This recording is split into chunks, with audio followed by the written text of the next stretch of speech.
And then finally he gets released from prison, and the first thing he's going to do with his freedom is go play a game of this game that he's developed this love for. And he goes, and without ever having played golf before or ever even swung a club, he plays a perfect game of golf.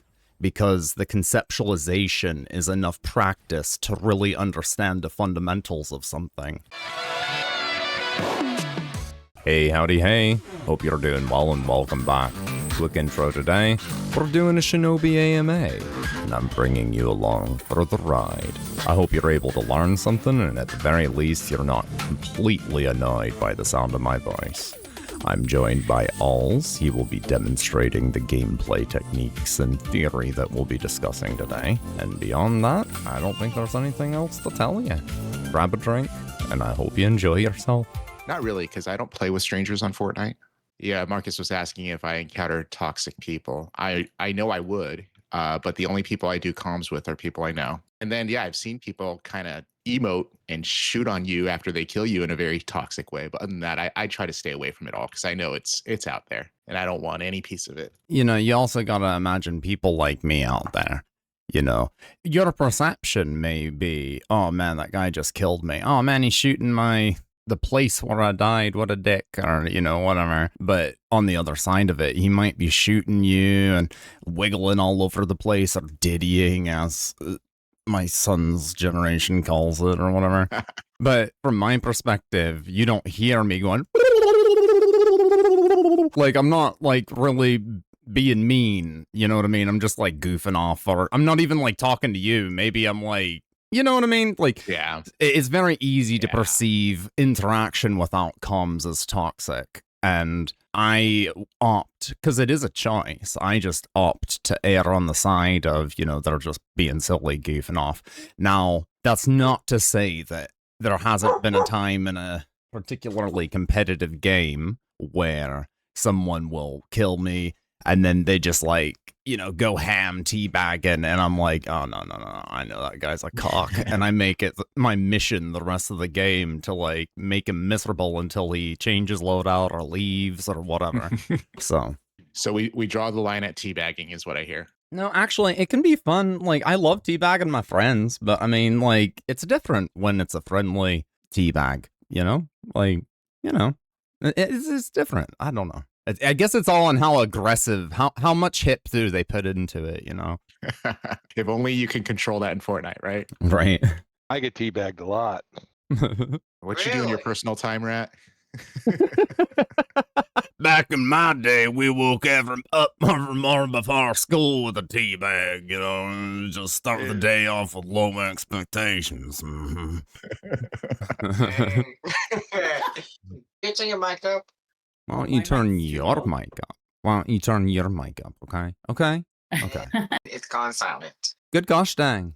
I crack myself up. So, Owls, will you be regaling us with your gameplay? I figured that's my role, to translate everything that's said into Fortnite gameplay. So I'm warming up right now. Yeah, stream your screen so I have something to show in the video. Yes, that's what I figured. Do it. Otherwise, I'll produce it for you so you don't have to upload a raw 2-hour fucking 2-hour stinking video. I'm trying. Let this be evidence and preface. I'm trying my darndest. Gosh golly. yeah, I'm just here to stream my screen and keep Vix under control. That's it. That's what I've been telling. That's right. We don't want this going off the rails, right? Everybody can see my screen. I can see a screen clearly. Going to. So this is a prime example of something that frustrates me, not to get me riled up. It's relevant. So back in one of the better seasons, when the Reaper sniper rifle was in the game, right? They couldn't figure out how to balance it because it was far too easy to use, and, like, people were complaining and nobody was, like, exactly happy. And I mean, you could put a red dot on the thing, for crying out loud. But the thing that made it the most creative is, like, they kept changing the balance of it in pubs, or in like public matches and BR and whatever. But, like, in creative, it was always like an update or two behind. So anything you did in creative with that weapon was just completely negated as soon as you went into a live match. Really, really frustrating. And like I said, they do that kind of crap all the time. The weapon's in creative, but it's hit scan instead of projectile or vice versa. It's so frustrating. Yeah, Reaper Sniper from Chapter 5, Season 1 and 2. I don't know. I'm not that much of a Fortnite nerd. I don't remember the numbers. The one that had the modular Reaper sniper rifle that got me death threats because I used it. Yeah, I was watching some of your old Fortnite gameplay, some of your old videos, Vix. You're definitely a sniper guy, huh? Somebody sent me a video. It was either last night or the day before. And they said, remember when you used to have fun? Or remember when you could at least have fun in Fortnite Creative or whatever? They sent a video of me just goofing off in Fortnite Creative. And I was like, yeah. And they said, you need to reproduce this and like re-release it, re-upload it or whatever, just as a joke. And I'm like, I don't know. It's still there. Go watch that one. Wait, Vix, Alright. I did sub to your channel. Oh, cool. Thanks. Only do it if you actually like the videos, because Yes. it'll do nothing but hurt it if you sub and then say, God, this guy's obnoxious. I'm not going to watch that. Well, I still say it, but I still watch it because, you know, support and all that. But Well, yeah, then I don't care. Then if you want to watch and hate view, you know, at least comment what a douchebag I am, you know. Give me some Oh, you traction, got you a know. YouTube channel? but yeah, this is just you guys get to ask questions. We get to do our best to answer them and not look and sound like idiots. Yeah. So with that, we got no agenda, we got no system. Just ask away. Anything you want to add, Vix? No, that's good. That's good. And with my ADD, I'm just going to constantly be, you know, goofing off in Fortnite. Yeah. Helps me focus most of the time. What's the best map for positioning besides Zone Wars? Is it not in the VR? Sorry, what's the best map for what? Positioning. Because literally my biggest struggle and how to start engagements hot. Zone Wars is great for having to make quick decisions about positioning, but it's also, you know, there's not many other structures. It's just your bunks that you're throwing down for the most part. So I think FFA maps, you know, Shinobi's FFA map is a good one if you can get people in there. A lot of structures, a lot of bushes, a lot of, you know, natural cover where you can practice positioning. So I don't know if that answers your question really, but really the best practice I can think of on positioning is just playing in VR, constantly recording what you're doing. And then every time you die, go back and look at it because you'll see things you wouldn't have seen otherwise. You'll say, wow, I played that cover really bad. I over-peaked, or I should have rotated to this spot. You know, I didn't see that piece of cover. And then you can really start to think about things that you miss on the fly. And by doing that, you start to program that in your head a little bit more.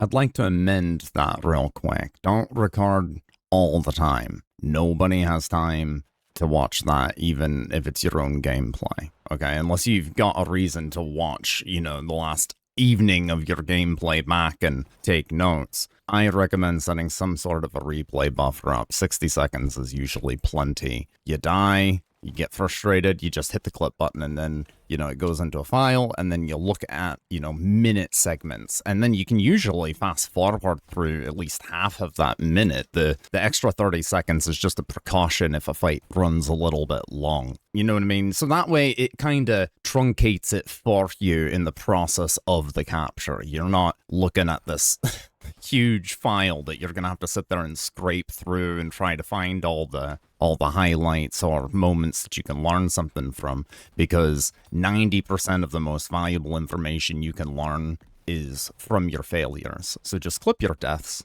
save yourself some time. Yeah, that's exactly what I meant. Like I keep mine recording all the time, but anytime I die in a way that, you know, makes me think I could have done better, right? Or I don't know what I did wrong. It's different if you know what you did wrong. I'll just, you know, stop my recording and go back and look at the last, kind of like Toby does on stream, right? Go back and look at the last 15, 20, 30, 60 seconds.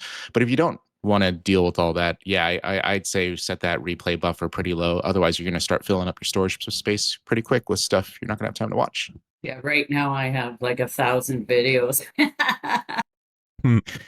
They stack up quickly.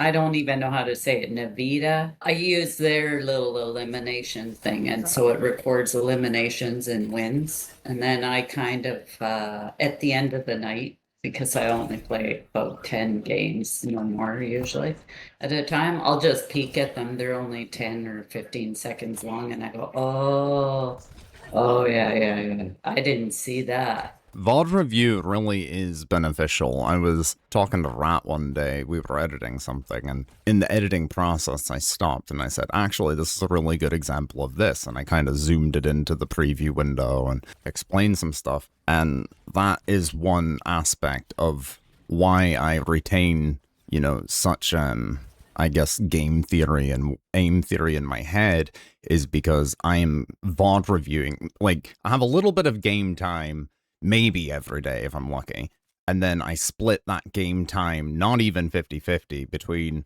producing stuff and playing games, and a lot of times I choose to do one or the other.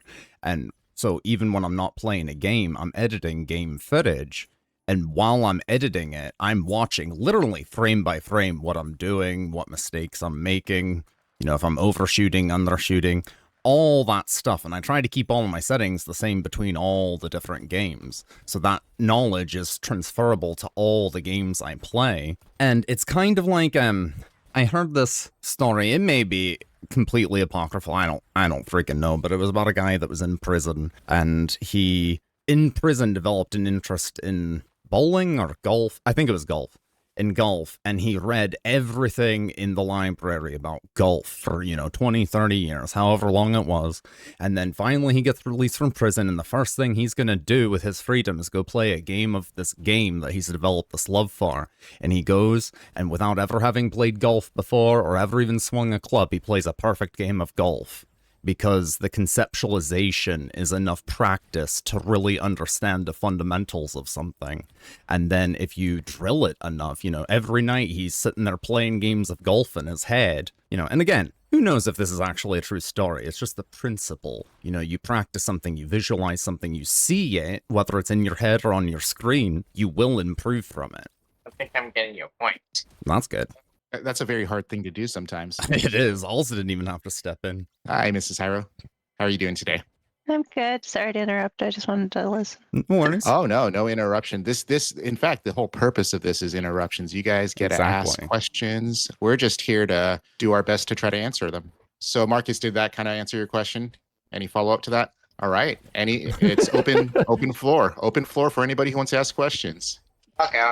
I forgot about that. Sorry. Unless you just want to sit here and really watch me do these flicks, which I'm enjoying myself. this is a great part of the map, by the way, to just practice your flick shots. I know there's a flick shots course, but that's a little slower moving. It's a little more flick and follow. I like to come here just to practice my flicks. And as you can tell, I'm not the best at it. So I can tell you're starting to rebound a lot more, which makes me happy. rebound This to the one's- same spot. Yeah, to more of a center point, like, and it's useful in situations where, say, you need to cover a door, but, you know, 76 degrees to your right, someone walks in a window, and, you know, for all you know, they could be pointing the business end of something at you. So you snap, blow them away, and then snap back to the door, watching that bottleneck for the guy you were waiting for to begin with. Rebound flicks come into play a lot when you're doing muscle memory movement, reactionary inputs, like you get shot and you snap, you know, 90 degrees, do a sprint, strafe, slide, jump, and then you need to rebound back to where that person was. So the constant action of rebounding is just kind of muscle memory. You remember when you first started trying to tune in your sensitivity, your aim, every fence post, every, you know, bush, every single thing, tiny thing, every lamp that you could snap your aim to, you would be snapping and practicing and whatever. It's the same principle with rebound flicks. The more you do it, the better you are at it when you need to do it. And in scenarios like this, returning to center is super important. Even with like shockwave defense, returning to center and anticipating the next shot is super important. The faster you can reset, the better off you are. And, you know, there are many examples of, especially recently, I can't even remember which game it was I was playing, maybe Halo or something, but you'll see I'll take a shot and instantly, and in the finals, yeah, I will take a shot, and in my head, the second I've pulled the trigger, they're dead and I am responding as if they're just gonna die by the time my bullet hits them. So by the time my bullet hits them, I'm not even looking at them anymore. I'm sprinting, I'm making myself hard to move that quickly after taking my shot, and then if I get a hit marker, they don't die, I rebound back to them, deliver another shot, assume the victory, and then make myself hard to hit again, and it's very frustrating for people to fight against. One of the things that Vix didn't touch on with that, like in the finals, that game moves like what, 5 to 10 times faster than Fortnite. So when you're playing the finals, because of the speed at which that game moves, then it really, really shows up doing those flick shots. Every min-max helps you, yeah. Every min-max. Every frame that you're still is a frame someone can murk you. And that game doesn't even have necessarily fast time to kills. That game specifically has 3 different classes, light, medium, heavy. They all have different amounts of health. And, you know, you can't really tank a whole lot of shots if someone's laser in your face, you know what I mean? Like, especially as a light or medium. So, yeah, it makes it very frantic and chaotic. You always have to be moving. You always have to be anticipating where someone's going to be. If you turn your back to run from somebody, in your head, you've got to be visualizing how they could be pursuing you so that when you snap around to look at your kill lane that you've set up in your retreat, you can anticipate not only where they'll be coming through, but at what time they'll be coming through. So, Vix, I think it'd be helpful if you explain min-maxing a little more. Min-maxing is literally just using every available bit of time. Say you need to shockwave, your shockwave's only in your hand for as long as you need to throw it, and by the time it's going off and you're starting to fly through the air, in this game, for example, you'd already have your pickaxe in your hand, so that when you land in a bunny hop, you're not wasting any stam at all. And in fact, I believe, please correct me if I'm wrong, but in Fortnite, you regain stam with your pickaxe out and while having infinite,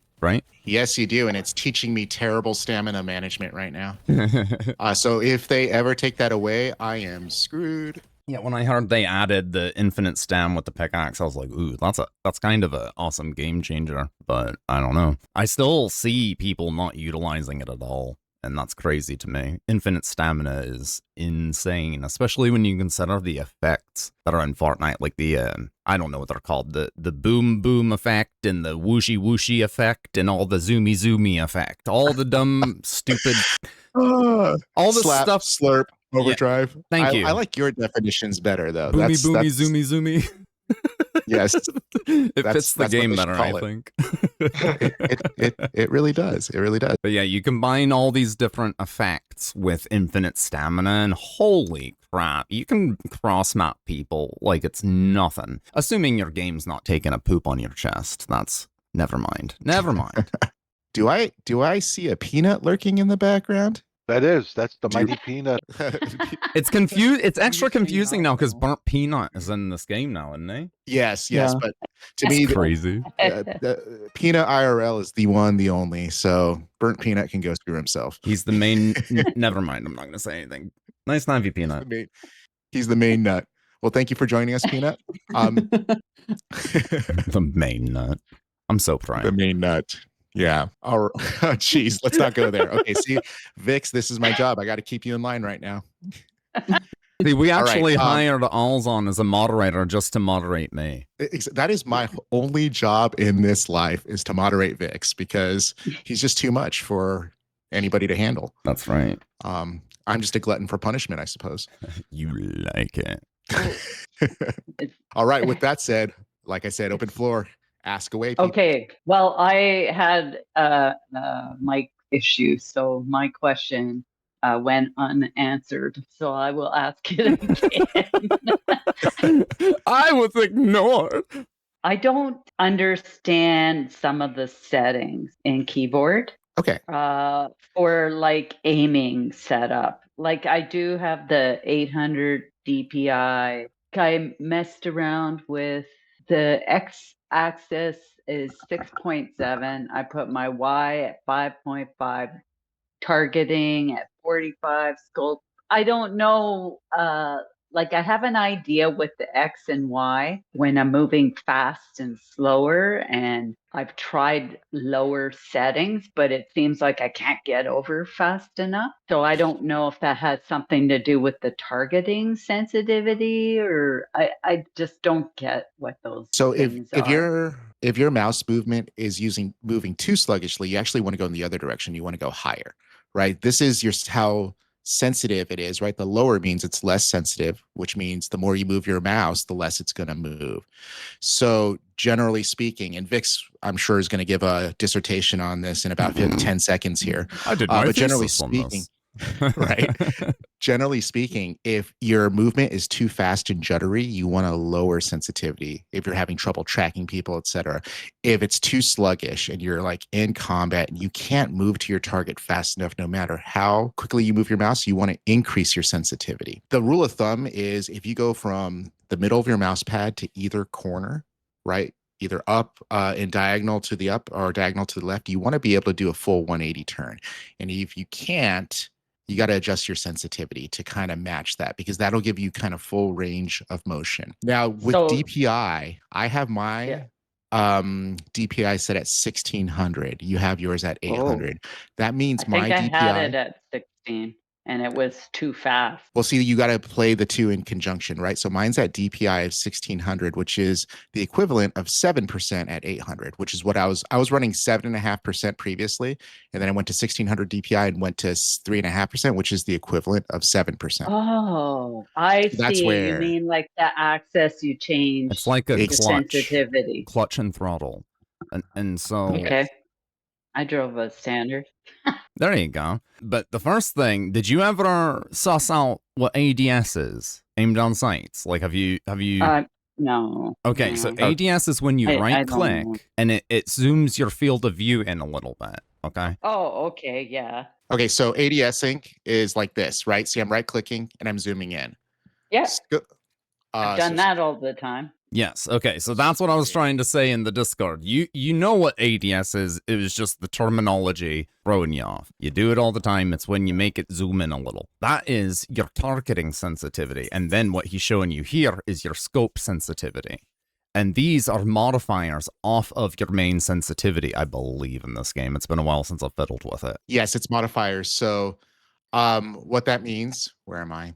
Is whatever you have this set to, if I have these both at 100%, it's going to move the same speed as this. The idea here is you want to slow down your sensitivity so you can track better, right? So if I put my scope sensitivity all the way back to 100, right? Mm-hmm.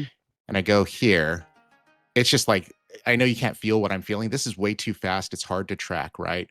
But if I slow it down, let's go extreme here. Let's go 10%. I'm going to move around my mouse the exact same as I was right now. See, it's barely moving. Now this is way too low, but that's the idea. Like my mouse is moving all the way across my pad, right? So it's super slow.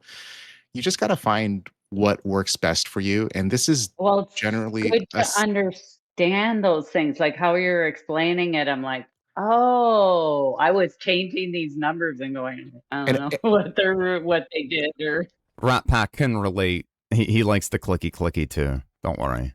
Oh, now don't be picking on the old geriatric here. Do not belittle the geriatric. A good course to test out your scope sensitivity is the smooth tracking. When it actually is smooth. Hey, as long as you're smooth, you can't control what the bot does, but you just try to make yourself smooth. I start with my brain. Oh yeah, the bot jumping. I'm gonna mess with my sensitivity, and you can really see what it's gonna do to me. So go 100%, Al. Go 100%. 100%. Okay, 100%. Yeah, that's what I run. Yeah. I run 100%. A sight isn't a scope, is it? That's a good question. Let's go 100, just to cover our bases here. All right. So if I go 100 with the right gun, you'll notice that if you pay attention, you notice my movements is a little more juddery, right? Yeah. It's not as smooth. You see how I'm more jerky in my movements. Now that's just a factor of how it was a factor of my mouse. It's a factor of my DPI, my overall sensitivity, and then just how my hand moves, what kind of mouse pad I'm on, everything, you name it. And this is just a little too juddery for me. However, when I revert back, right, let's go low. Now I'm having to move my mouse too much. Like I can't. It's like Oh. I have trouble keeping up, and apparently the Yeah. bot really doesn't like it either. The science behind this and why I always say low sense is a superpower is because if you visualize your mouse pad, right, the lower your sensitivity, if you need to move your mouse from point A to point B, point A is a door frame and point B is somebody's eyeball. The lower your sensitivity, the larger zone A and zone B become. So you can quickly snap to that eyeball and shoot well within a range of margin that is within your capability, like within your range of error, however you want to phrase it. There's probably a more eloquent way to say that, but like it makes spots bigger, so it harder to miss, right? So Yeah. you go as low as you can tolerate. As long as you can still 180 with a wrist flick, you're good. And so this really boils down to mouse pad size. The larger your mouse pad, the better off you are. But at the same time, you have to get used to more wide movements and quick movements to compensate for how much further you need to move on the mouse pad, the physical distance. So with the increase of physical distance, you're free to increase speed a lot more willy-nilly because those zones are much larger. There's more room for error and still hitting your shot. That's how, you can do 180 rebound flicks and you only see the person on your screen for like 2 frames, but that is just enough to hit that large zone on your mouse pad and then snap back over. So that's the explanation for how it's essentially a superpower. I like to think of 3 courses that really help me hone in on my sensitivity. We're working backwards here by talking about targeting sensitivity, right? So that's one of them, smooth tracking. You want to be able to smoothly follow without trouble. The other is going to be shockwave defense, where you want to be able to, again, smoothly track, right? This is targeting sensitivity right here. Yeah, I'm only getting 2 at the most right now. I think now that you understand those numbers and what sensitivity means, maybe you're going to be able to. It'll be a lot easier to dial it in. Exactly. And I would start, like, if you're not sure where to start, especially if you've adjusted your numbers, right? I would start where Toby recommends, right? So I know he recently changed it. So I think he was 800 DPI, 6.5%, 6550. That's not going to be the end all be all, but that might give you a good starting point from where you can make your own tweaks and adjustments. And he errs on the side of a lower sensitivity. So he moves, if you notice, he moves his hand a lot more, right? You do have to have the mouse pad real estate for that, for it to work. But yeah, I would start there and then start tweaking. As far as targeting sensitivity, smooth tracking, and which one was I just doing? Shockwave defense. As far as your overall sensitivity, right? These numbers, one, unless, Vix overrides me on this, I recommend having these the same, at least in the game of Fortnite. I think most people do it that way. But really, it's going to be this course, right? Where you kind of test your ability to, they call it flick shots, but it's not just flicking, it's you kind of flick to where they are and then you follow, right? So you want to be able to get to where they are fast, but you also want to be able to follow them smoothly and track them, right? So you see, I'm kind of flicking near them and then I follow. This is a good segue for claw grip and fingertip, wrist and arm movements. I think I might, if I had a smaller mouse, I'd probably be more fingertip, but I got this big mouse right now. I thought it was going to be. Well, then start with just curling your pointer and middle finger up a tiny bit as you hold the mouse. And if you focus on just curling those 2 fingers up and pushing on the back of the keys to click, like if you test it, you'll realize you can push basically. You can actuate the clicks basically from anywhere on the button. And you want to just curl your fingers up. And if you focus as you play, as you do your aim training, whatever, on just constantly reminding yourself to keep those curled up a little bit, the rest of your hand will adjust. And having a larger mouse that hits the palm of your hand is an asset, because as you get used to this, you'll realize that sometimes it's beneficial to lock your mouse into your palm and only use your wrist or only use your arm, because it's a lot more stable. And so then you lock it in, you do that, and then when you're done with that locking in, you relax your hand, and it kind of just floats again. Yeah, pushes out. Yeah, I have felt that on when I had that little mini office mouse. Mhm. I noticed I kind of naturally did that sort of thing where it would float out. And, Right. When you use your mouse, don't think of it so much as manipulating like a little thing on your. Think of it like using a pencil, right? You don't hold a pencil with a fist and then write with it. You hold it with your fingers and articulate your fingers as you move your hand and your wrist for different actions that benefit from that extra movement. You're not always using your wrist. That would be tiresome. You're not always moving your whole arm. Again, would be tiresome. It's a combination of fingers, wrist, and arm. Maybe even a little bit of shoulder from time to time when you're feeling really jazzy, you know. So just keep that in mind. Jazzy. Using your mouse should be like using a pencil. So yes, again, I recommend coming back to this course to really hone in on your primary sense. And then also to touch upon what I was saying earlier, this course is, again, it's called Flick Shots, and flicking is part of it. But I think flick and follow, it makes it kind of a versatile course to, test your sensitivity, not just with your ability to flick, but you get near a target, your ability to follow, because that's what's really going to matter in gameplay until you become a flicking god like Vix, which none of us will ever do, right?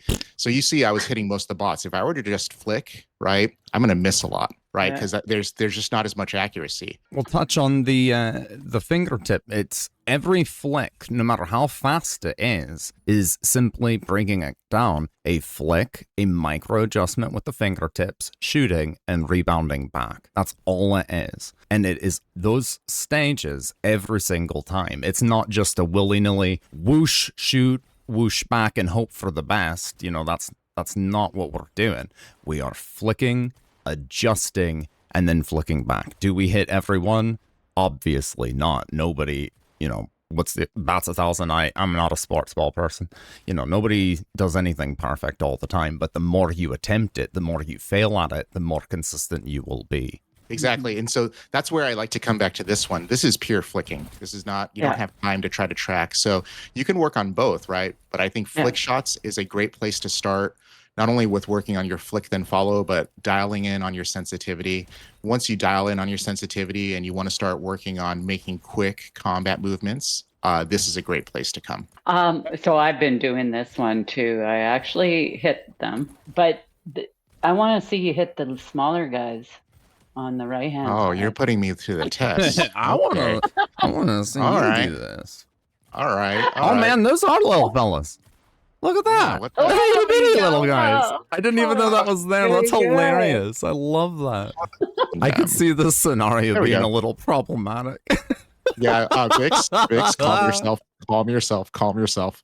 Whatever you're about to say, you are officially being moderated at this moment in time. Oh, good lord, that's so funny. Those guys are so little. Would this be a microaggression? That's funny. Okay, that is Flicking a work on dash defense too. Dash does defense. flicking. Dash defense. I think- my request in the comment. All right. So dash defense, flicking is useful in dash defense when it comes to the rebound reset. So, oh wait, this is that. Never mind. I'm wrong. I was thinking of shockwave defense. Okay, so dash defense. You'll find the people who are really cracked at this, like it looks like they're flicking the whole time. They're just moving fast. It's much more about tracking and then making maybe micro adjustments to flick at the end, right? So based on how they move, right? On this one, and by the way, this course is my weakness too. It's the lowest like percentage par I get. I think my highest score on this one is just like one above par. And I love the Mammoth too, so it's kind of ironic in that sense. But anyways, this one, I do much more smooth tracking with ADSing. And you wait for them to hit their peaks. And then the only time you really flick is if you're following and you think you got it. See, I flicked there a little bit at the end. But the more you flick, unless you're really good at flicking, the more likely you are to miss.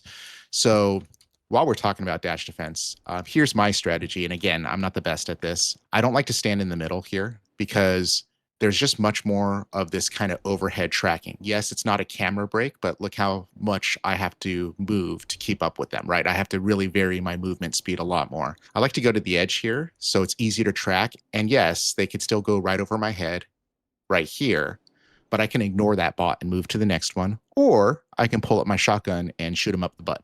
I tend to ignore them, right? So whichever bot is easiest for me to attack at the moment, that's the bot I'm on, and I ignore the other guy. Yeah, that's a really good point, actually. This is not a scenario where you're taking damage. You can afford to ignore anybody. You don't even need to block them. Just pretend they don't exist, you know? It's actually very valid, because I think a lot of people get into their own head in scenarios like this, and they think, you know, I need to eliminate all of them. This guy hasn't gotten it. He needs to get it, or I'm failed. No. If one guy is just never convenient to hit, let him float off in his corner and doing his own thing. Unless your pace dictates that you need to get him because you're just leaving points on the floor, and one guy just keeps spawning in front of you and that's easier, focus on that. This is all a gradual thing, you know what I mean? So one thing is I have my reticle turned off, but I'm going to turn it back on for instructive purposes here. The Mammoth is one of those guns where you look at what happens to my reticle. It goes from having a pretty big bloom, and yeah, I can still hit shots, right? But the further away they get, the less likely I am to hit it, right? Versus if I ADS, It'll even get small. Yeah, even ADS, well, like tracking, look how small it is. It's hit scan, super accurate. And the only thing that makes it hard with this course is these bots just move in a really, really random, janky, jerky way. So you really have to know what you're doing. By the way, on the stream, can you see the little dot reticle I had the whole time? No, because you were streaming just your game. You pulled a rat. Oh, no one wants to pull a rat. I can fix that. So I just wanted to put that reticle on in a second. And while I'm fixing it, I Good think this thing would there's be a only great one of me. we Right, were we just could- saying we- that about me a little bit ago. Yeah, see, so I'm not an aiming god by any means. I had that dot helping me the whole time. This was per Vix's recent advice on why you get rid of the reticle. Vix, if possible at all, can we get the 30-second version of that?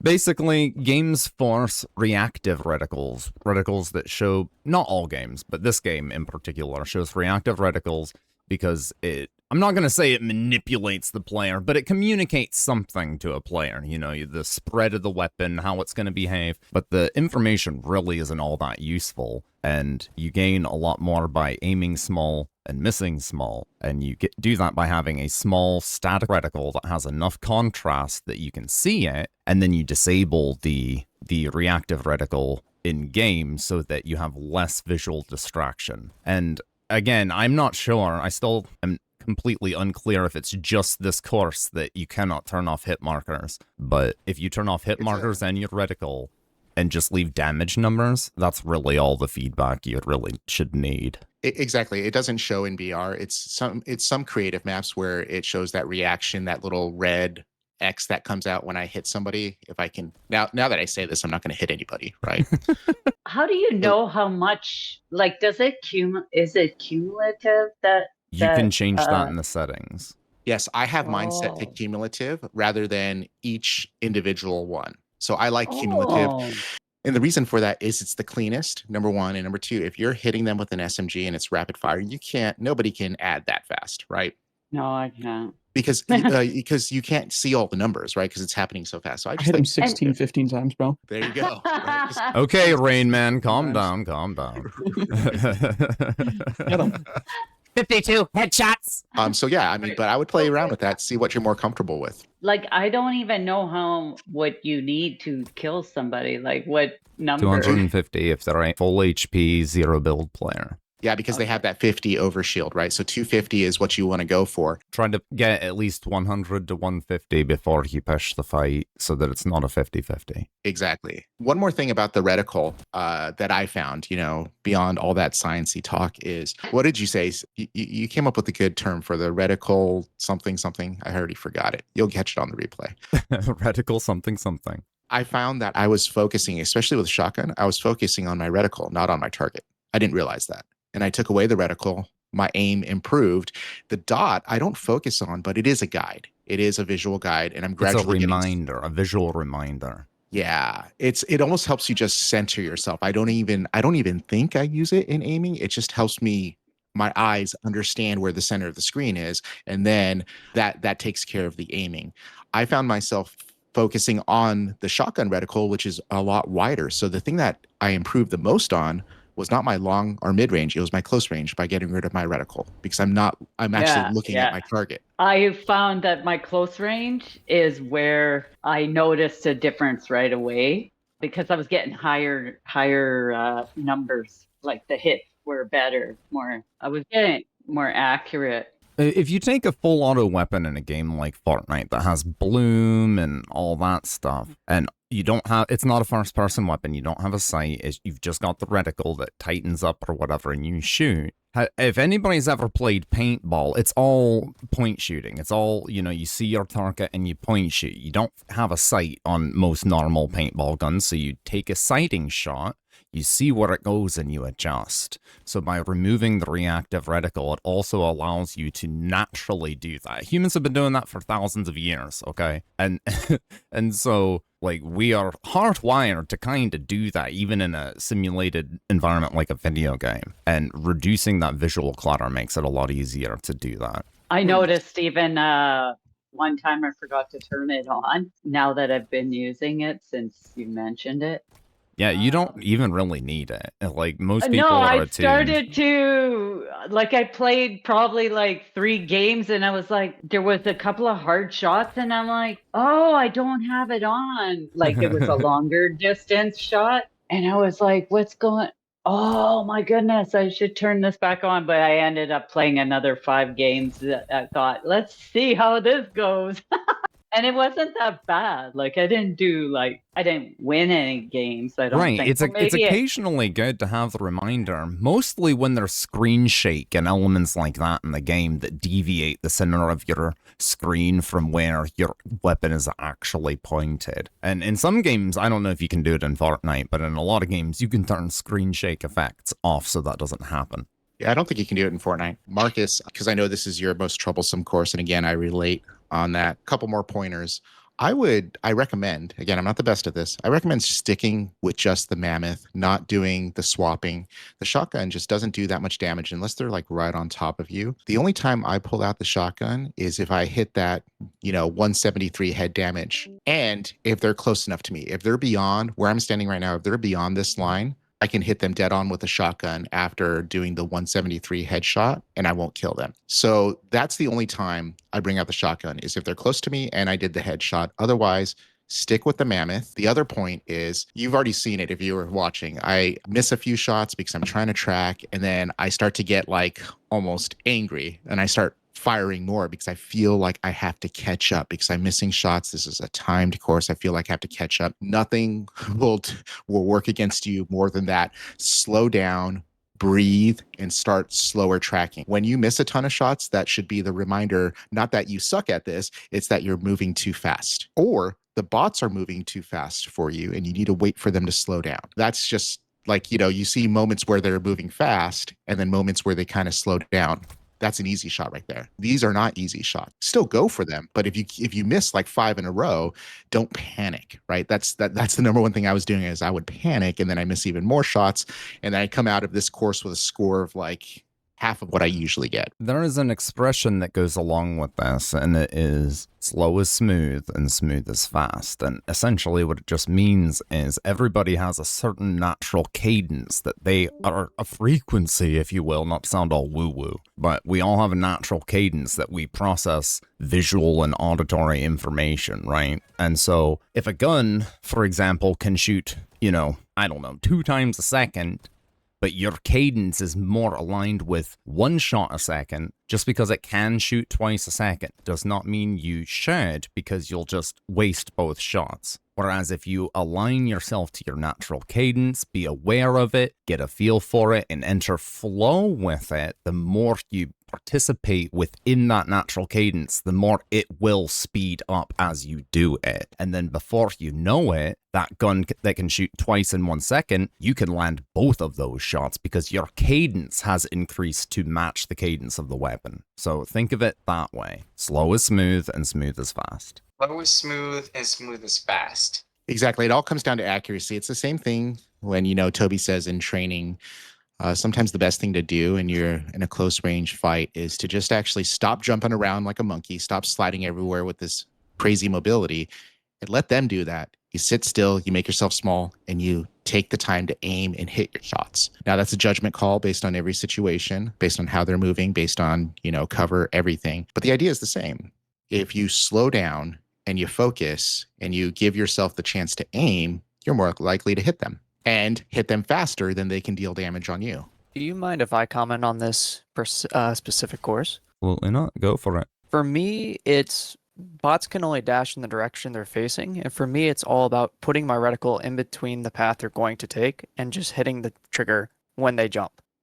And if they're facing the wall, you're going to stick to the wall, and it's a lot easier. So if I ever see a bot stuck on the wall, I'm immediately targeting that one, and then I can guess which way they're going to jump by which way they're facing. Also very good. Oh, that's I never really thought about it that way. Hey, I'm learning. Min-maxing. Thanks for pointing that out, because I never thought of it that way either. Only the corner ones when they're going up and down and they're faced into it, but I never thought of what you just said. That's going to help me a lot in a lot of gameplay too.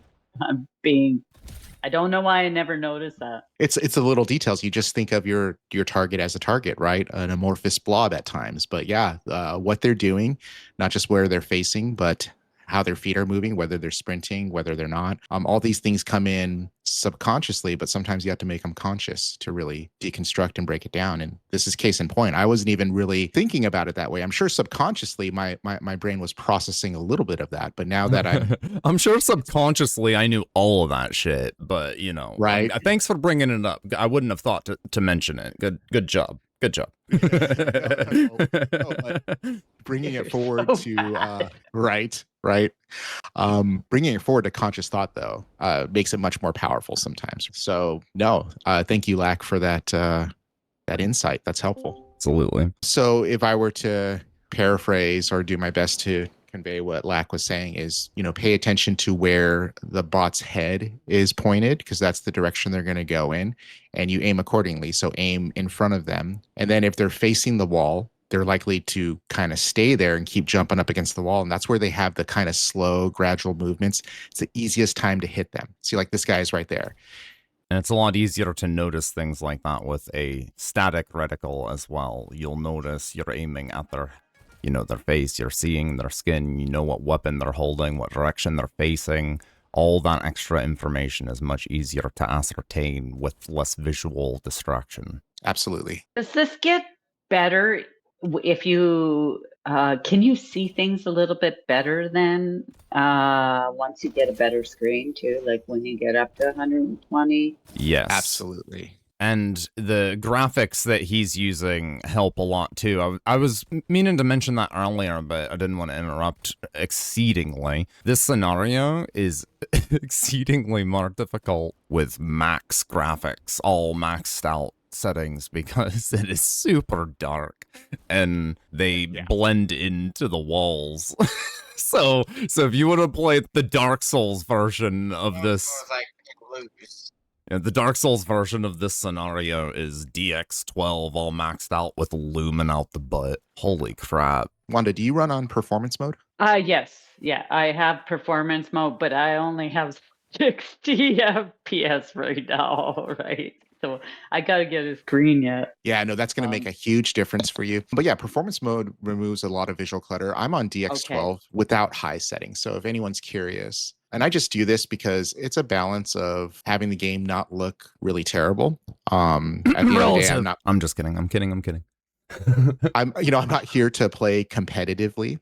Don't get me wrong. I went through that stage where it's like performance mode. I was chasing every single frame, running 1080p performance mode at 330 FPS. I backed away from that. I'm running 180 or 200 stable FPS, DX12 with these settings. Yeah, I will miss things here that I would have seen in performance mode, but at the end of the day, it makes the game a little more enjoyable for me. Well, and the opposite side of that is also true to a degree. You will see things that you wouldn't have otherwise seen with higher graphic settings. To fabricate an example, somebody might be behind a tree, 80 meters away, healing with some splashy splash thing. I don't know the terminology, I don't care. But with higher graphics settings, you may see the ambient light. You may see the splashing from behind the tree. You may see them glowing like the sun, you know? So, like, there are benefits to both. On performance mode, those effects are going to be minimal, and the draw distance is going to be much reduced on all of that stuff to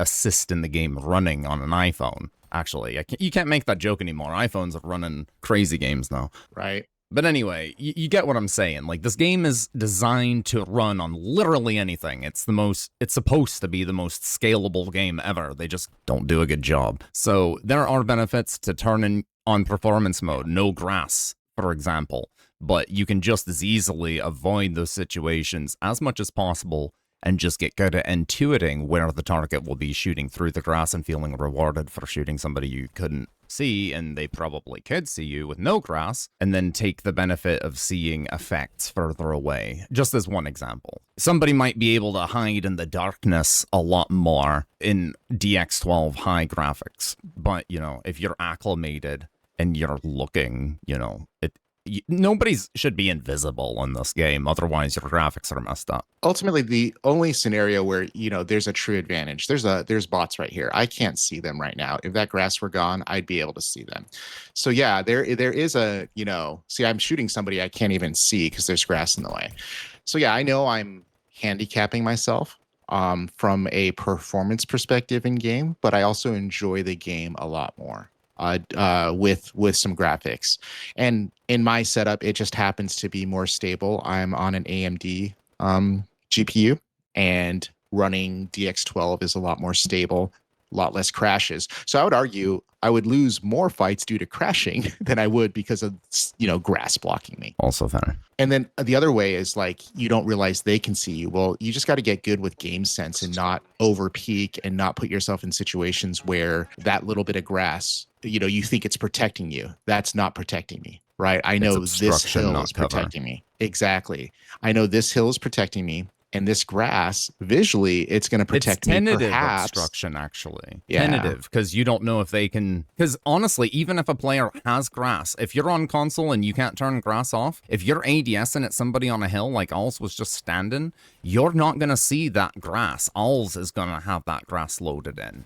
You know, so that advantage is there regardless of whether or not, oh, well, this person's on PC, so they have grass turned off. That's not fair. Like, consoles don't load grass for the entire map. They only load the grass right by you. So in those situations, the only situation where the grass is obstructing your view is because you are in a position where you are seeing grass. The other person will likely not be seeing grass if they're really far away. Just my thoughts on it. I don't think there's a setting that you cannot turn off grass. For console, no.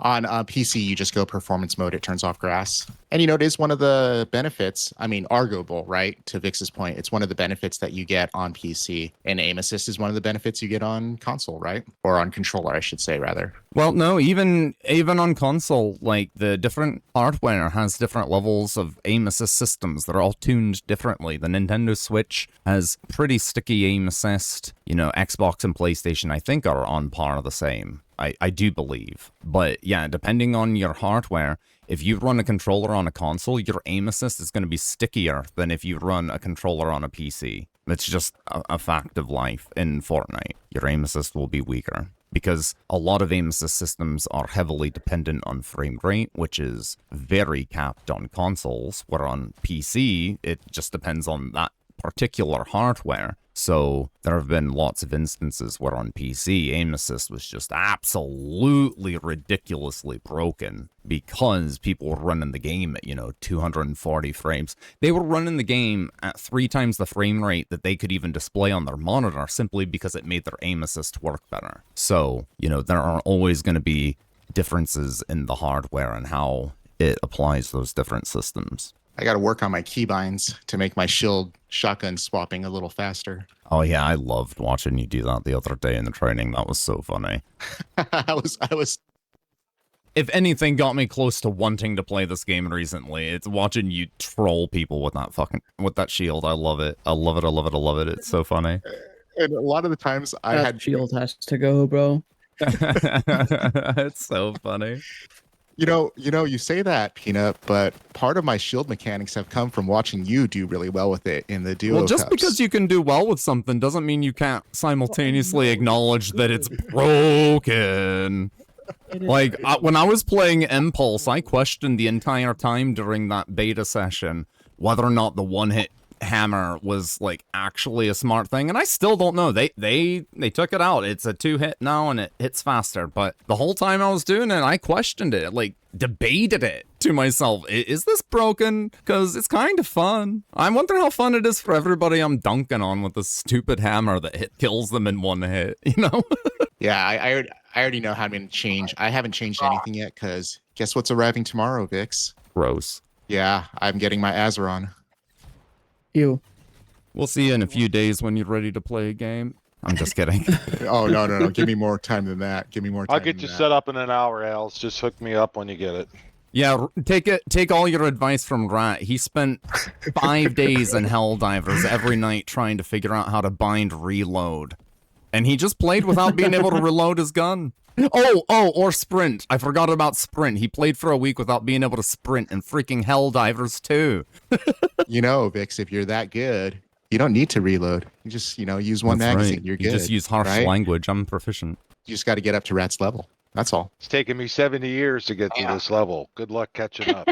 Something tells me you curse more than Rat does. That's just my guess, though. Absolutely, I do. He's far more polite than I am.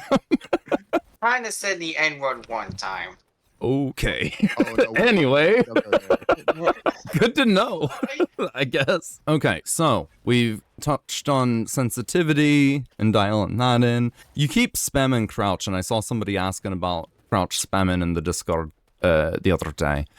As far as jumping and, making yourself quote-unquote hard to hit, yes, you want to be making yourself hard to hit. But, like, think about it. Imagine you're fighting Owls as he's shooting and spamming. If his head is moving from position 5 down to position 3, to position 5 to position 3, to position 5 to position 3, what are you going to do? You're just going to aim lower and hit his head half at the time. It's a natural reaction to just adjust your aim when someone's, diddying. They're doing the diddy, and you just shoot them in the face half the time and shoot them in the belly the other half, and they'll die. They're the ones that are going to have to deviate their aim so much, up, down, that tiniest bit. And if they're strafe spamming and, like, jumping, they're really predictable to hit, you know what I mean? And all that extra tapping, all the energy mentally that you're putting into just spam and input while you're also shooting, it's just unnecessary. If you put that mental focus into just nailing them, you're far better off. Maybe you throw in a crouch because they're aiming high, but, like, if you just spam, they just adjust and then stop adjusting. If you occasionally crouch as they start beaming you, or maybe whatever, if there's a cover in front of you, like a stone wall or something you can crouch behind, you can play cover, you can head peek people, you can do all that just fine, but you do not need to jump on someone's head and just, I don't know, it seems so superfluous to me. People do it to me all the time, and I just wonder, like, what it got them, and I wonder if they even did any more damage to me. I don't think they did, you know what I mean? I don't feel like anyone's ever really had the advantage on me in this game, or really many games, by crouch spamming like that. It's more of like a, it's more of like a little kid. It is. It's just a little kid flex. It's an APM thing. Like, look how many buttons I can press while still shooting you. Like, that's how I see it. I really, truly don't see it as much of a benefit. And like I said, when you're jumping left and right and whatever, that just slows you down. You have much more to gain from a sprint strafe than you do, like, a little party hop, This is going to be what I do the rest of this whole session. I'm just going to hold down this button. With the crouch spamming, though, Vix, to your point, I don't think it's meant to work well against people like you. One, I think I only really do it close up. I think, it is possible that you avoid getting a bullet or two, and that can make a big difference in 50-50. Two, against certain players, it's kind of intimidating. They don't know what to do. Demoralizing. Yeah, that's what I mean. It's like a little kid flex. Yeah. I guess I'm a little kid then. That's okay. I'm 7.5. I actually don't crouch spam that much, but, with people like Peanut watching me, it's like I got to try to do everything. I got to try to put on a show here. That's right. I will say, if crouch spamming helps your APM be higher consistently, it probably improves how well you play the game. Right. Yeah, I'm not knocking it from that standpoint. Yeah, no, like I absolutely agree from that standpoint. If it's just your flow state to do it, don't change it. You know, like I sit there and I'll constantly be swapping my weapons, especially in a game like this. I am so bored to tears playing this game.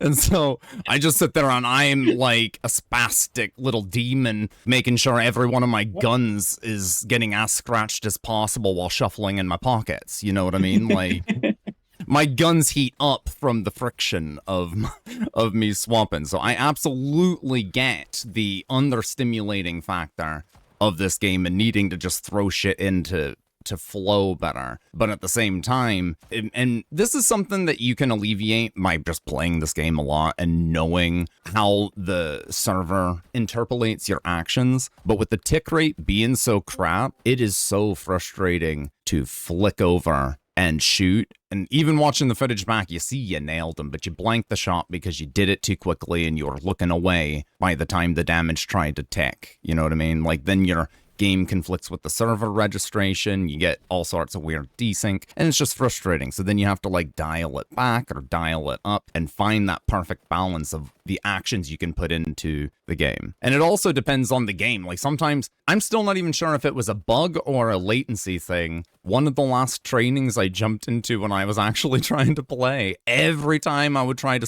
sprint slide, I would just crouch in place and then get beamed in the face because I was hitting forward, sprint, and crouch too quickly, and it was dropping my inputs, and it was frustrating the crap out of me. Again, skill issue. It's just something you have to play the game, and I when I play this game, I play like 2 matches, and so I never play it enough to dial that stuff back in. It's just something you have to keep in mind, especially if you play lots of games, that a lot of times, and you know, maybe it sounds like cope, maybe it is a little cope, I don't really care, but like, you know, going from another game that is significantly faster to this to playing more reserved, waiting in your bunk, fishing, using Peeker's advantage, all that, and just like, I don't know, it's different. If you can't consistently use your muscle memory for something as a sprint strafe or a, you know, a crouch slide or a sprint slide or whatever, or your bunny hop, you're just doing it too fast and it janks you up, whether it's because of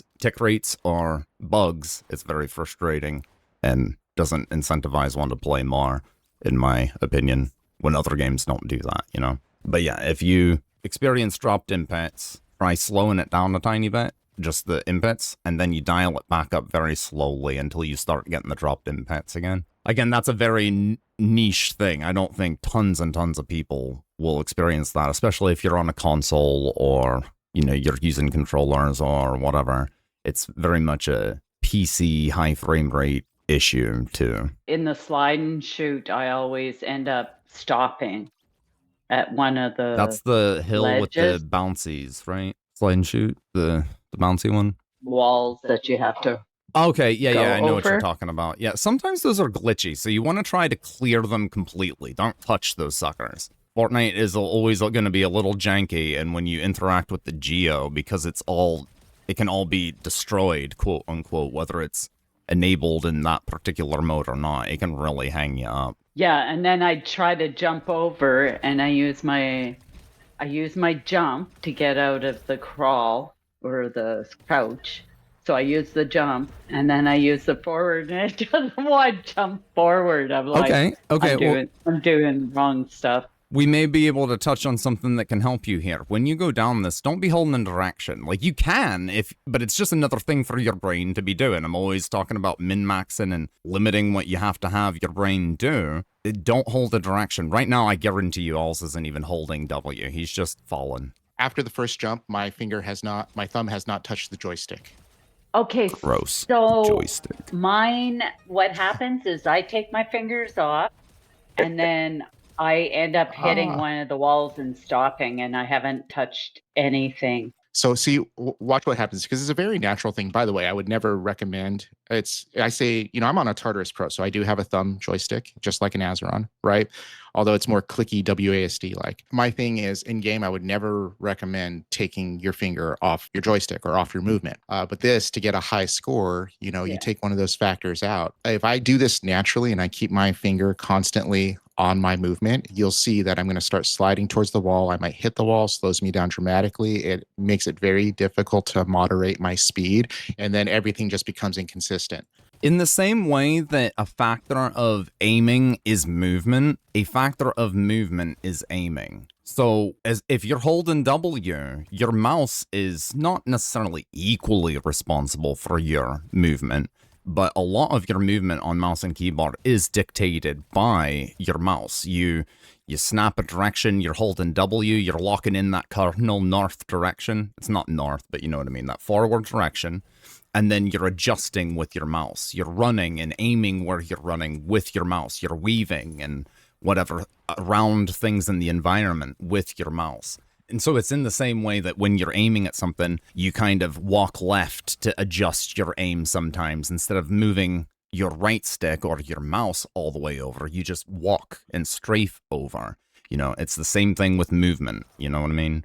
They're both tied together. Okay, so the keys are tied together with your mouse. So when you do a movement, you have to, sometimes if you use your mouse to push up, it'll make you jump up higher or something. No, not in this game at least. No, that's not what I'm saying. Is there a better way to explain it, Alice? I think what I gathered from it, and I'm multitasking here, so you'll have to bear with me. What I gather from it is you're saying more of like the subconscious movement of one hand versus the other and how they correlate and impact. Hold W and move your mouse in a circle, you'll walk in a circle.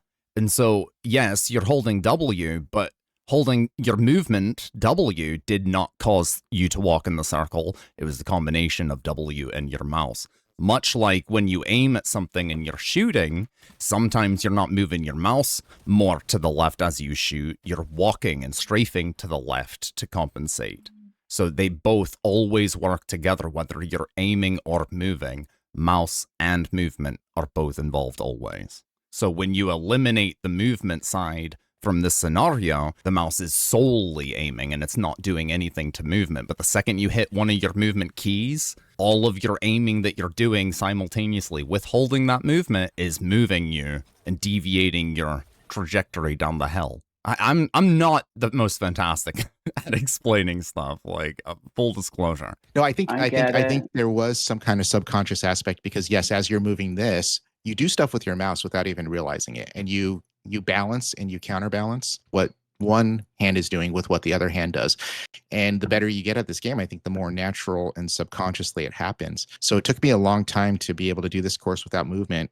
I had to actually literally remove my thumb from the drumstick and tuck it away. I kept trying to move, right? And that would mess up this course. It's just constant adjustments that your brain has to do. Once you deviate, it's just constant correction after constant correction. Every shot you take, you have to make another movement correction. It's another thing for your brain to do, to focus on, that's going to lower your score on the scenario. Reticle placement is crucial for, like, in combat movement, right? Reticle placement is crucial in everything you do.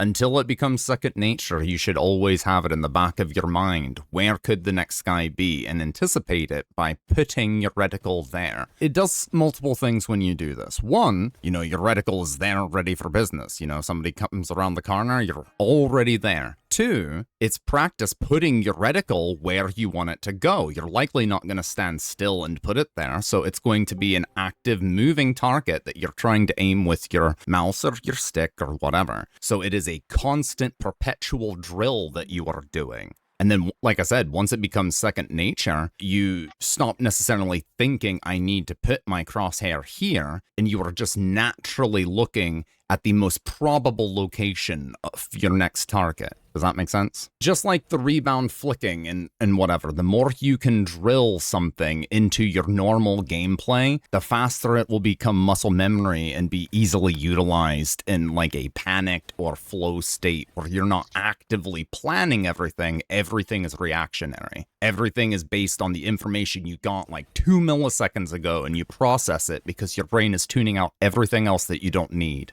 So yeah, this course is all about reticle or crosshair placement. I know I've flicked on a couple to make adjustments, but you essentially, where the bots are going to be. And yes, in game, you don't know where the bots are or the people are going to be, but you can guess, you can anticipate. So you want the crosshair See, if I were to just move in a straight line like this, see, it comes right across his head. Versus, oh, I'm going to see the person, I'm going to be right here, and I'm going to flick to him. It amplifies the movement on screen too. If you're already moving at a high velocity, the faster you flick, the more obscure everything's going to be. Even if you have like a killer NASA computer, things are going to get obscured, muddy, blurry, you know, green terry even, you know, like whatever. The faster you go, the more obstructed it'll be. And if you're already moving, the faster you move, add that to the movement that's already occurring. So by practicing crosshair placement and letting your target fall into your aim, you eliminate the extra movement since you're already moving at a high velocity. One of the things that I finally realized I was doing it is you have lazy crosshair placement, which it's pointing down at the ground as you're moving around. That's no crosshair placement. Right. So, I mean, just get the simple fact of getting your reticle up to chest height of any opponent that could jump you will do absolute wonders on when you do get jumped, being able to hit that target and hit it faster. Now, of course, take everything I say with a grain of salt because I'm a novice, but that one step right there helped me tremendously and stepping up my game a little bit. You're absolutely right, because when my wife first got onto keyboard and mouse, like she was playing a lot of boomer shooters per my recommendation to acclimate to keyboard and mouse. And she was streaming it too, and I just kept telling her in the stream chat, you know, enemies aren't going to come out of the ground. Enemies are not going to come out of the ground. Are you looking for health? Are you looking for ammo? Why are you looking at the ground? Nothing is going to be on the ground. Like, stop looking at the ground. And she finally did get it, and simply, like Rat said, simply mastering not looking at the ground, keeping the business end of your stuff towards where enemies could be is a huge, huge asset. Well, I never used to move around when I was drinking, you know, shield. Now I'm like looking around, see if I can see anyone, any snipers. Yeah, if you can be moving, be moving. Like, sometimes if you have to, see, you can wiggle and pickaxe something, and if you're hitting the weak points, you can hit it really fast. But if you're not going to be proficient enough to hit the weak points, honestly, if you're opening a chest while someone's shooting at you, you know, maybe you'll learn looking at the lobby screen. But, you know, open chests and loot up and whatever when someone's not actively trying to kill you. But 9 times out of 10, when people say, oh, I hate snipers in this game, blah, blah, blah, blah, blah, it's so unfair. And then you watch their gameplay, every single time they get hit with a sniper, you know, they crouch walked into a bush and then sat there for a half a second. Or, they're always moving slow, or most of the time not even at all. And that is why most people in this game are not just like super duper duper cracked with the sniper rifle. You know, they send it out as their gamble shot and then they swap back to, you know, whatever. Not saying that there aren't cracked people with snipers and whatever, but the vast majority of people are hitting their sniper shots because the person's standing still. And it's super, super not hard. So you've got to make it as hard for the potential weapons in the loot pool as possible. And if a sniper's in the loot pool, you never stand still. Whether you're canvassing the area or pushing in on a fight, you're never being easy to hit. You're never going in a straight line. You're always juking around, and you know, it's a mental preparation thing. There's always one more guy, and there's always someone in a bush aiming at you. You do not want to make it easy for any potential would-be attackers, because especially in a game like this, you can, I don't want to say you can put people off from attacking you, but if you're never moving and somebody's sitting there with a sniper rifle, they're probably going to use their common sense and try to line up the easiest shot, which means keeping their element of surprise and waiting for you to stop moving. And they'll waste a whole bunch of time, maybe even get third-partied while they're waiting for that clean shot on you. And if they get impatient and shoot and miss and whatever, well, then you know exactly where they are and you can react. You know what I mean? So just never stop moving. And honestly, even in this current season, the TTK is so high that there might as well just be snipers in the game. Who gives a crap at this point? You know what I mean? Like, if someone's standing still for half a second, you can damn near kill them with a pistol. You know, with a pistol. You just vomit lead in their general direction, and they just take a knee, you know? So that's a good point. You never want to stop moving. You always want to be obnoxious in your movement. Visualize it. Like when you're trying to shoot at somebody and they're like running through an open field at you, what is the most annoying thing anybody has ever done? They're zigging, they're zagging, they're throwing bunkers, they're shocking up in the air, breaking your camera. And then before you know it, you're dead and you couldn't even see where they were when they killed you because they were using high velocity movement to just stay out of your range. You know what I mean? We were talking about it earlier, the video where I didn't seem to actually hate Fortnite. There's a clip in that video where someone's trying to shoot me with a minigun, and I'm just trolling him, running right outside the radius that I know he can hit me, because I can tell what his sensitivity on his controller is, and all I have to do is outmatch his sensitivity, and he literally can't hit me, and I've got my pickaxe out, you know, I'm just goofing off playing, and, you know, it's because you can predict where people are going to shoot. Kind of like if somebody's got a sniper rifle, you know the cadence of those shots. So you know the opportune time to juke out of the way. You know when their next available shot is. It doesn't mean that that's exactly when they're going to take it. But a lot of players will, if the gun goes boom, boom, boom, they're going boom, boom, boom. A lot of players don't pace their shots. They go for the kill, they get bloodthirsty, and that's when you juke. That's when you sprint strafe. That's when you duck back into cover, you bait out their shot, and then you punish that shot and get back into cover before they can hit you with something else. I found swapping my gun now, where they go, oh, she's going to be out, or it takes this much time. Mm-hmm. Like for a chaos reloader, that goes really slow. Weapon swaps are perfect for that, yeah. So when you're using that and your opponent thinks, yeah, I'm going to be able to time this right and take her out, and then you swap and Well, it's really weapon dependent and lobby dependent, to be fair. So in lower elo lobbies, people will absolutely probably think, oh, wow, the chaos reloader just went off. I've got time to push and, you know, slap them around. In higher elo lobbies, you're going to be dead before you even realize it was a chaos reloader.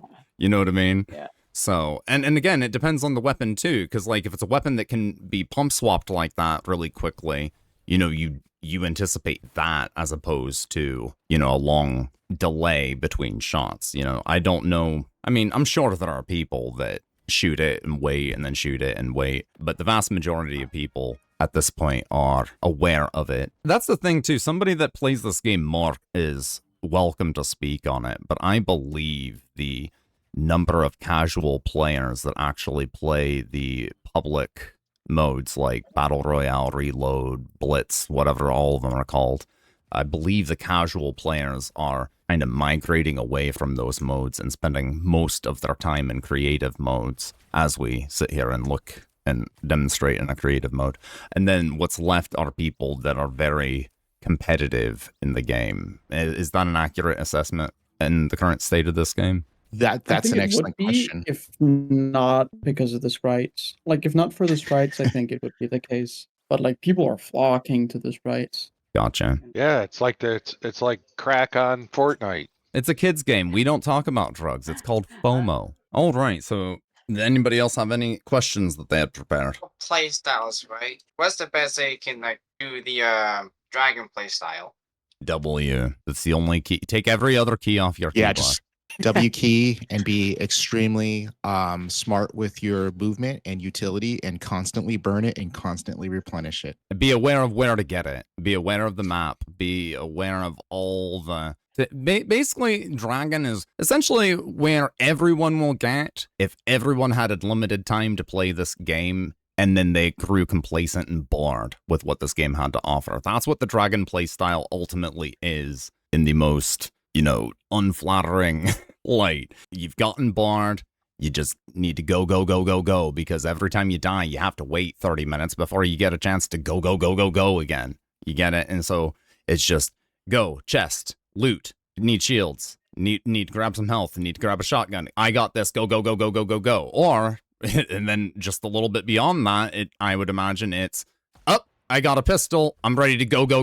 Kill everybody at this POI and then loot. You know, like, obviously you want to get shields because nobody's doing anything in this game without proper heals and shields and whatever. But if you, especially off drop, if in any BR, if right off drop you can get that advantage, you just ride the wave. You use your map knowledge and the, I mean, this is the part that I'm not good at because I don't play this game enough, but like predicting the storm, anticipating how it's going to move, getting in a location, waiting, not giving up your advantage, stacking every advantage you can as you play. Like I said, you start out strong and then you just ride the wave and keep trying to stack your odds so that by the time it's 3 people, you're sitting with all the power and it's up to you if you give them that advantage. And most players aren't going to give them that advantage unless, you know, for what I've seen streamers and whoever give people a win. That's not what I'm talking about, but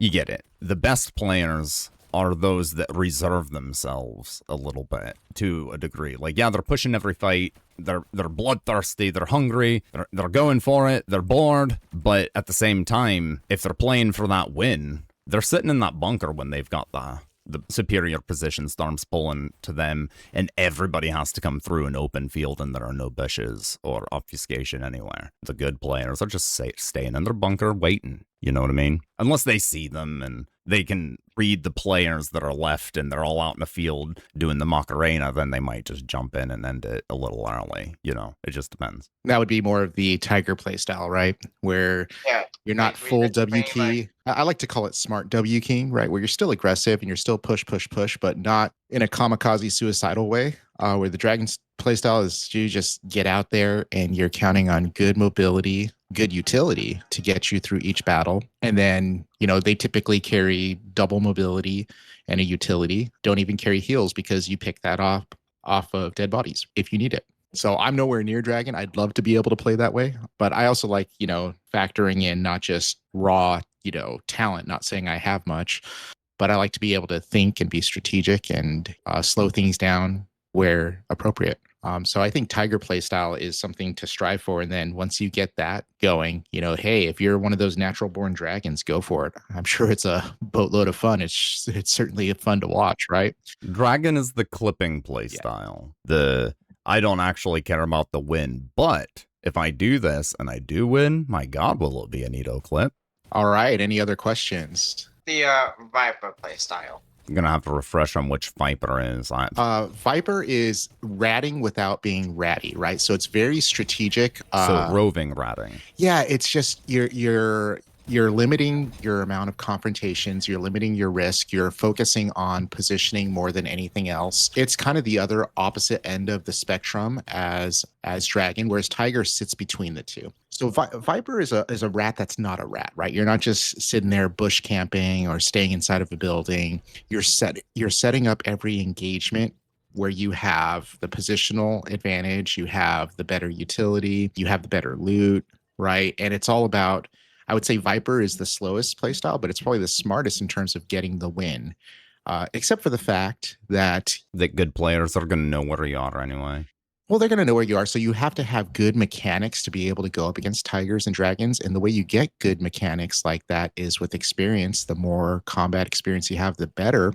But if you're a Viper playstyle, you're going to limit your amount of combat engagement. That's what I was about to get at, is that if you engage in Viper, you're not going to be necessarily working towards the other two playstyles at all. Not that there's anything wrong with a Viper playstyle. Anything that enables somebody to play the video game, you know, maybe not anything, you know, don't quote me, but like, you know what I mean? Like, a playstyle is just a playstyle. It might be obnoxious, but at least that person's playing the game that you're playing. If nobody was playing the game, you wouldn't have anybody to play with, you know what I mean?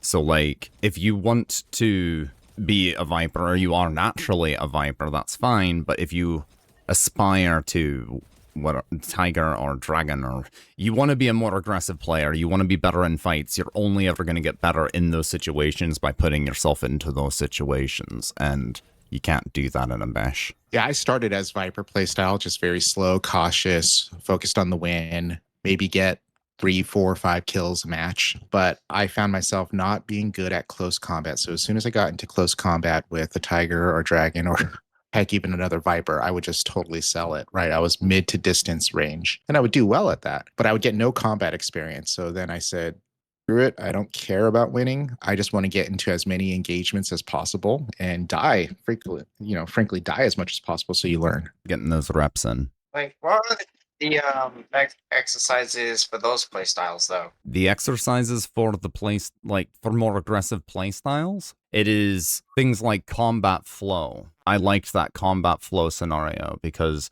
you can do a lot of sprint strafes, you can do a lot of rebounds, you can do all sorts of stuff in that combat flow. When you say rebound, what does that mean? It means aiming one place and then snapping anywhere from... It can be a small flick, it can be, an inch on your screen, or it can be a 180-degree turn all the way around behind you shooting and then snapping back around. It is just a way of getting your shot off and the barrel of your gun pointed back into a business direction as quickly as possible. So it's like target switching, if that's what you're saying. Yeah, so like if Alls is shooting a person out in front of him and then that chimes and shoots one of the bots up, and he just stops shooting the guy before he's dead, snaps up, snipes that dude with the mammoth, and then snaps back down to return fire at the other guy, that's a rebound flick. There don't always have to be two people involved, but it is just the process of being focused on one thing and then snapping within a couple frames to deliver a payload and then snapping back. So you don't see it so much with automatic weapons because they have lower DPS and they have to have tracking maintained to deliver the damage. Another thing this course forces you to do, not just with the multiple targets and trying to get close to them, but is constant movement, right? Which is essential to that kind of dragon play style. And again, I'm not the best example of dragon by any means, but this really, a lot of people consider this like the most stressful. I think it's the most fun. I love this scenario. When I realized that this was added that one day, I sat in here while Toby was streaming. I think he was in training. I can't remember what he was doing, but I sat in here for at least 45 minutes just running this, like waiting for the bots to come out so I could pop them. Oh, I loved it. It was fun. Because if you get really good at it, you end up, like, the bots end up queued, and you wait for them all to spawn in order, and then it becomes, how fast can I eliminate the bots, all of them, and then you judge how quickly you eliminated them by how long it takes for the next set of bots to spawn. I actually like this one, too, because it's really fast, and I like it. It keeps me busy. It's real good for flow state. Yeah, some people like to stay, like, very stationary in a particular corner or spot. I like to constantly move around on this. May not be the conducive for the best score, and you might die more like I just did. But it, I think it translates better to in-game.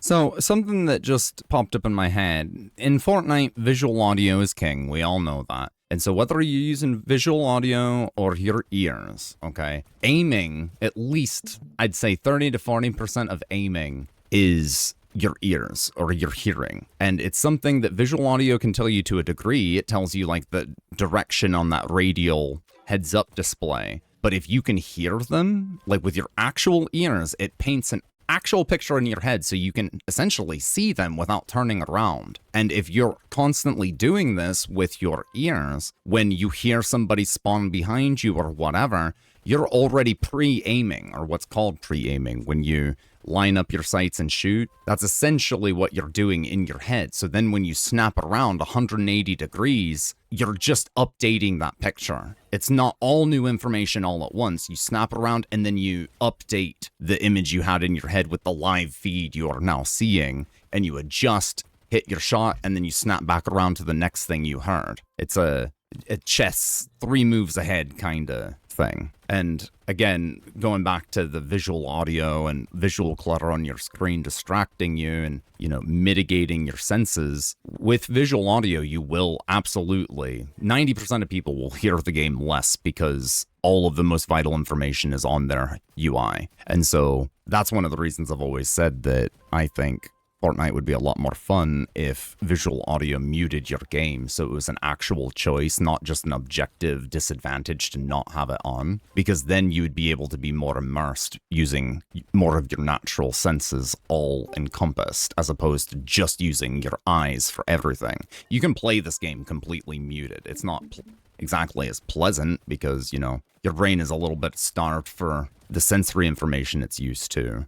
But it is fully possible. You can't necessarily as easily hear behind a wall are 3 dudes coming up on you, but unless you have good audio. But you can see 3 sets of footprints on your visual audio in an instant, no 3 dudes, and so you're not listening anymore. Thus, it's less rewarding, less immersive, and all that. And the less immersed you are in an experience, the less you will perform well. That's why tilting is so bad for your performance in a game. You get frustrated and then you just do worse and worse and get more and more and more tilted because you can't focus. You're not enjoying yourself. You're not immersed, so you're not going to do nearly as well. Part of being really good at a video game is being able to tune out the fact that it is a video game.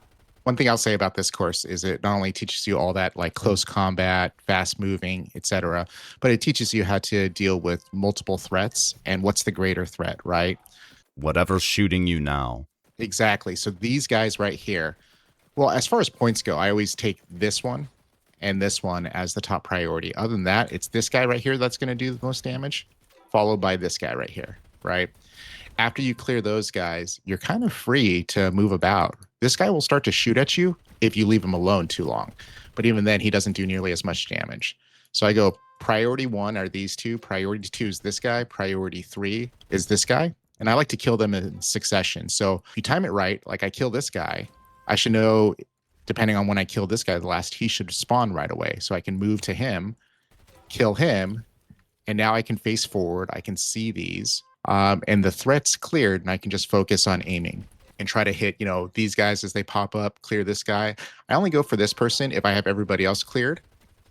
And then this person who launches all the way up, I don't even really go for. You got to be like real at this to need to use that person to get points. And that's definitely a mammoth play. Oh yeah, it's mammoth 100%. If I'm going for high score on this, I'll use the SMG. If I'm going for fun, I'll use the mammoth. Mammoth is definitely a lot of fun, but you really got to be really good at hitting your shots. Or swapping. Yeah. You do the gamble swap. Gamble with the mammoth, and then you're not even counting on it. You're already swapping and shooting with your primary, whether it's the SMG or not. The mammoth is gamble, and then you swap. Mammoth, gamble, swap. I just thought of another scenario that Toby could make that would probably be beneficial, like a mental obfuscation course where you're in a box similar to this, and there are, you know, walls, like little walls popping up, or not popping up, they're all there. They're stationary walls, and there are always 2 enemies on screen, one that can be damaged that does not shoot you, and one that cannot be damaged that does laser the crap out of you. And the whole point of the scenario would be for you to build the mental image of the arena in your head, and then get good at shooting one person while taking damage and positioning yourself in between these obstacles to obstruct the fire while you destroy that bot. And then when it snaps and switches, you have to ascertain the bot that you can shoot versus the one that's going to shoot you, obstruct, and shoot. And the idea, again, would be that in order to do damage to that bot, you wouldn't be getting lasered. Obviously, you're going to die. But being able to build a mental image of your surroundings while you fight is super, super beneficial. So maybe if Toby watches this AMA, he can spiff something up like that, because I think that would be beneficial. So too. It also teaches you to deal with the stress of, hey, you're taking fire and you're going to take damage. Tick damage sound effects are overstimulating as crap, especially when they're really loud and obnoxious like a turret. So yeah, absolutely. Even if a turret's not doing that much damage, it feels like it's like God slamming a car door on my head. I do have a question. Is there a trick to getting the mammoth to actually shoot bullets where I'm aiming? Depends on your movement. So if you're stationary, it's going to go directly where you shoot. If you are in the air, you need to mitigate the amount of movement. So what's the scenario where you shock straight? Right, like not moving at all. Well, you can't, if you're in the air, you're going to be moving. So the trick is like, so on, what is it? Shock attack. You shock as straight up as possible. And then you use your mammoth shot as a gamble shot. You don't count on it hitting, but you do aim it and you try to fire it at the apex of a perfectly straight up and down jump, because that is when your inertia is the lowest value, thus the bloom is the lowest. It will not be perfect. It'll never be perfect in the air. It's always a gamble. So with that one, I've come to accept that, and I try not to move my stick at all. I just shock, and wherever I go up, I go up. And yeah, it's a gamble, and even sometimes a burst doesn't really go, but that part I'm okay with, kind of. Not completely, but dash defense, I'm still and crouched, and I'm aiming right at the guy, and I shoot, and the bullet goes like a half a meter to a meter to the right or the left or above, and I don't understand why, because I'm not moving at all, and it's just going to the side, and I'm not flicking. I'm aiming straight. The cursor is still. I'm shooting, and it's literally, I can see it go to the right. Why don't you upload a clip to share content at some point? Yeah, I'll do that. And we'll that. see if we can suss it out. Ultimately, on this one, the mammoth, the mammoth is hit scan, so it's going to go exactly where you fire. But I think sometimes it's hard to realize how fast the bots are moving, so you do have to lead your target a little bit, even though it is hit scan. Well, yeah, you have the physical distance of your mechanical click to consider. You've got your reaction time plus the actuation of your click or your trigger pull. It's even more actuation if you're on a controller. Right, and plus there's a slight delay between the actual getting the input and the firing of the weapon. Again, even more on console. There is more input delay on console, yeah. But on this course, I would recommend, and again, you can watch the replay, always be ADSing, because look at what happens to those crosshairs. ADS, sit still. You don't have to crouch. Just don't move, because as soon as I move, watch that bloom, right? So just ADS. I like to choose a wall. And it just allows for easier right. Yeah, and just take your time with it, right? It doesn't have to be quick. Right, you want to get those slow and deliberate shots.